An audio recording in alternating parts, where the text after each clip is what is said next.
Hi everyone, this is AJ. Welcome back. Movie review for you.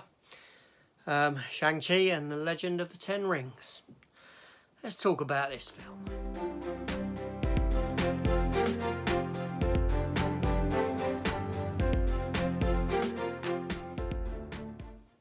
Okay, so I've just sat down, I've watched Shang-Chi. I didn't see it in the cinema when it came out.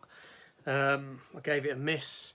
Now, Shang-Chi's not a character I've ever been interested in the comic books, not a character I've really read or anything like that. So I sat down and watched this film.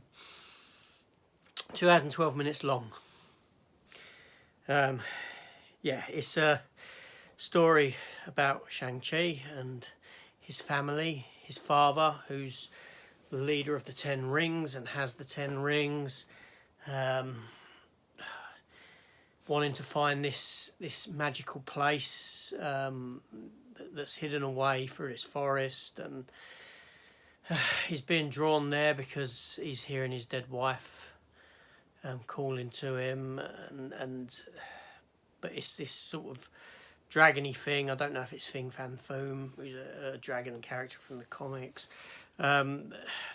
Anyway, I can't go into the story of this.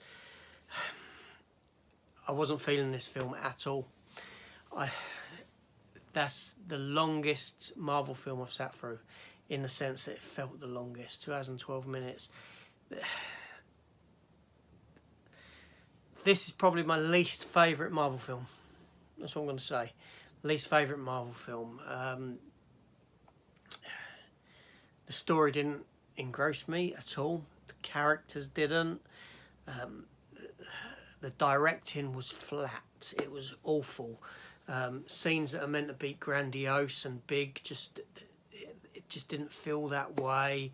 The humour doesn't work in the film at all.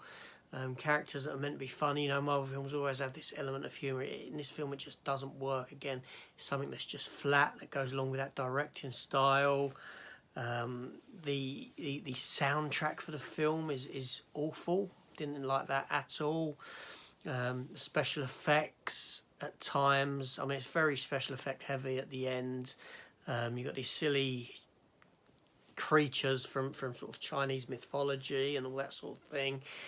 It just feels out of place in the Marvel world. I didn't mind the main star as Shang-Chi. He was fine, no problem with him. It was great seeing Ben Kingsley back as Trevor Slattery, although I felt embarrassed for him when he's got to act alongside this silly creature with no head, and this furry six-legged creature, no head and wings. I felt embarrassed for him in those scenes when he's like meant to be communicating with it. Wong pops up, which is fantastic. Great to see Wong. Great to see, in the brief appearance that he's got, a couple of appearances he's got in the film. But ultimately, this film just didn't work for me. I can't even tell you what the story's about. That's how uninterested I was in this film. I started falling asleep during the start of it and all this sort of stuff, which is a real shame. It is a real shame. Now, the post-credits scene, and spoiler here, so if you haven't seen, I'll jump forward 30 seconds if you want, or switch off now. You see Bruce Banner as Bruce Banner. Why ain't he Smart Hulk anymore? Carol Danvers is there, and Wong's there, and they're looking at the rings, and then of no earthly material and all this sort of thing.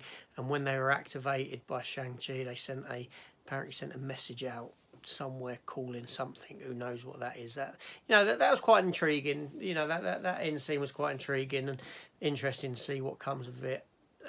Moving, going forward. The other end scene, the very, very end for the film, don't care about that whatsoever. Now, like I said, this might be because I'm just in a funny mood at the moment. It could be on a second view, and I think it's okay. It could be partly to do with that, because I'm not feeling myself at the minute.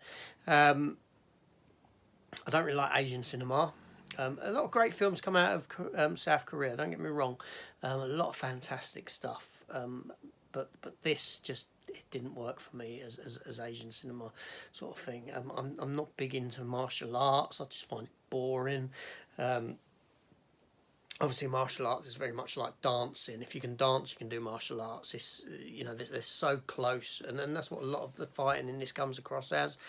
Even at the beginning, it's meant to be a dance. It's almost a dance where these two characters are falling in love, but they're fighting, and you get that in the essence of the thing. There's just, you know, I can't really say anything positive about this film beyond the main actor. I thought he was fine, but yeah, it's just shocking film. I don't think it's a film I'll be in a hurry to rewatch. Let's just say that. Yeah, even I'd take something like Thor: The Dark World over this. Honestly, I need to give it a second watch, but I feel that's going to be sometime down the line. Anyway, this is AJ. Really disappointed with this film, totally. And yeah, there you go. What can I say? Anyway, thanks for watching. See you on the next one. Take care all, and goodbye.